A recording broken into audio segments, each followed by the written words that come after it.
We currently live in an era where many people admire celebrities for their lifestyles and pay close attention to their words and actions as they wield significant influence. However, it's important for individuals to reflect on the path these famous figures took to achieve their status and the greater purpose they serve. The primary way individuals attain fame is often through their family connections. It's common to hear celebrities mentioning their bloodline relationships with other famous individuals. Additionally, some achieve fame by joining exclusive societies, making arrangements with influential figures for talent and recognition, and engaging in rituals to sustain their prominence. Elites often work to hide a hidden agenda or motive behind the actions or words of public figures. In the realm of celebrities, their journey to fame, the roles they take on, the music they create, or the statements they share are not just artistic expressions or personal decisions. Instead, they are strategic choices influenced or directed by external influences to promote a specific message, ideology, or agenda. This leads us to this following individual. Preach. Look at this. We think we got it hard here. It's not hard here. You don't see how people fight to come across the border? They want to be here, bro. You see what I'm saying? Like, if you go and look, when you get into those other territories, when they're lower level, their poverty is more extreme than ours. You see what I'm saying? And we got some people that have just decided not to try. They're more comfortable in a tent with nothing on their schedule every day. Some of them make the decision to just get the tent and feel no pressure to make it or no pressure to do anything. You know what I mean? And that's just, I can't comprehend the thinking. Like, you know, my thought process is so different from them that I can't relate to it, but it's real. Celebrities like 50 Cent are not at the top of the hierarchy. The individuals they work for have a vested interest in discouraging people from leaving the United States.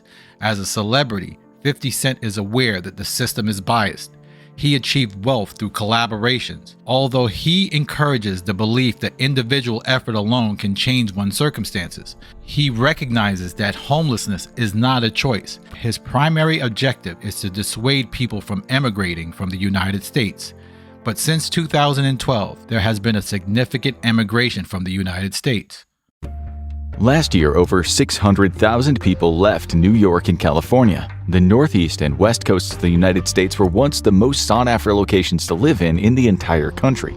Now people are jumping ship and heading to some surprising places. In fact, in recent years, out of the 88 U.S. cities with populations over 250,000, 77 showed signs of either a slowdown in growth or actual declines in their populations. This means that 87.5% of U.S. cities could be in serious trouble in the coming years, population decline of 0.95%. This was the first time in recent history that the overall city population of the United States had declined. The significant exodus from the United States has created a void here, and it's affecting the elites financially. The practice of bringing in migrants from across the border is primarily driven by economic considerations. The elites aim to fill in the gaps left by departing citizens. Therefore, they utilize figures like 50 Cent to discourage you from leaving the United States, despite the fact that millions of Americans have been exiting for years. In 2021, over 360,000 people left California in what many are calling the California Exodus, leaving for states like Texas, Arizona, and Washington. But a rising number of them are migrating out of the country altogether and instead heading south of the border. Today, more and more Americans are leaving the hustle and bustle of California for a relaxed, more affordable lifestyle in Mexico. We were able to cut our budget in half, which allowed us to really focus on our careers and the things we wanted to do artistically without having to just like hustle and hustle and hustle every day, every week, every month to just meet the bare minimum. California's population growth has been declining for over 30 years now. But thanks to the rise in remote work due to the COVID-19 pandemic, those trends have accelerated. Celebrities often employ a strategy of conveying partial truths in their communications. They express sentiments that resonate with a broad audience, tapping into thoughts that many individuals harbor deep inside. However, Their ultimate goal is to steer people into the direction that aligns with the interests of their master. I can't advise you on whether you should plan to leave this country, but if the elites are resorting to tactics like using influential figures to discourage immigration, it's certainly worth looking into. Many individuals are leaving the country in large numbers. To be frank, I believe the Most High plans to destroy this landmass. Isaiah chapter 13 verse 19. And Babylon, the glory of kingdoms, the beauty of Chaldees' excellency, shall be as when Elohim overthrew Sodom and Gomorrah.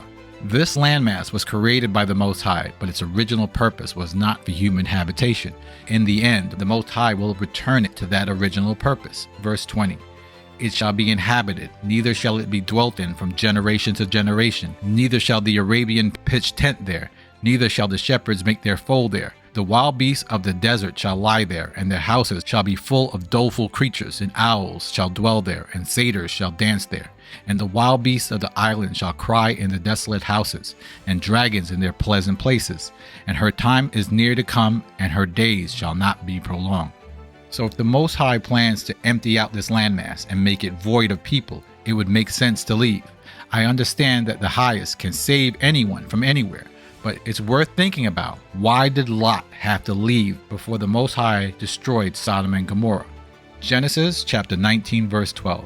And the men said unto Lot, Hast thou any besides, son-in-law, and thy sons and thy daughters, and whatsoever thou hast in the city, bring them out of this place. For we will destroy this place, because the cry of Sodom is waxing great before the face of the Most High. And the Most High has sent us to destroy it. And Lot went out and spake unto the sons-in-law, which married his daughters, and said, Up, get you up out of this place, for the Most High will destroy the city. But he seemed as one that mocked unto his sons-in-law. Notice the sons-in-law, who thought he was joking, met their demise. Just like nowadays, people often take it lightly when advised to consider leaving. Verse 15. And when the morning arose, the angels hastened Lot, saying, Arise, take thy wife and 2 daughters, which are here, lest thou be consumed in the iniquity of the city. And while he lingered, the men laid hold on his hand, and upon the hand of his wife, and upon the hand of his 2 daughters, the Most High being merciful unto him. And they brought him forth, and set him without the city. The Most High will do to this landmass what he did to Sodom and Gomorrah. Yeshua warned of this. Luke chapter 17 verse 26. As it was in the days of Noah, so shall it be in the days of the Son of Man. They did eat, they drank, they married wives, they were given in marriage, until the day that Noah entered the ark, and the flood came and destroyed them all. Likewise also, as it was in the days of Lot, they did eat, they drank, they bought, they sold, they planted, they builded. But the same day that Lot went out of Sodom, it rained fire and brimstone from heaven and destroyed them all. Yeshua referenced the days of Noah to describe how the end times will be. Just as the people in Noah's time lived their lives normally and were unaware of the impending flood, people in the days of the Son of Man will also be going at their daily routines, unaware of what is about to happen. Verse 27 elaborates how people in Noah's time were eating and drinking and marrying right up until the day Noah entered the ark, after which the flood came and destroyed them all. This is an analogy for the sudden and unexpected nature of the coming judgment. Verse 28 and 29, Yeshua mentions that in the time of Lot in Sodom, people carried on with daily lives, eating, drinking, buying, selling, planting, and building, until the day Lot left Sodom, and then the destruction came suddenly in the form of fire and brimstone. The main theme is that of the suddenness and surprise. Yeshua is telling his listeners to be on guard, to remain vigilant, and to live righteously, because the day of judgment will come unexpectedly, just as in the days in Noah's time and the destruction of Sodom in Lot's time. The larger context of this passage is to prepare Yeshua's followers for his second coming and the final judgment. It's a call for readiness, repentance, and watchfulness. I agree with the Master that you should be proactive in preparing to depart. Waiting until the last moment is not advisable. As more people leave the country and as migrants are brought into major cities, there is a risk of these cities facing significant challenges. I will say it again. As the resources depart, in other words, the rich people leave and migrants are introduced, major cities will face troubles. Those who remain will be left holding the bag. While it is true that the Most High can offer salvation, the question you have to ask is, why would the Most High save you when you have not obeyed his voice? Remember Lot's wife. Thank you for watching, and I will see you in the next video.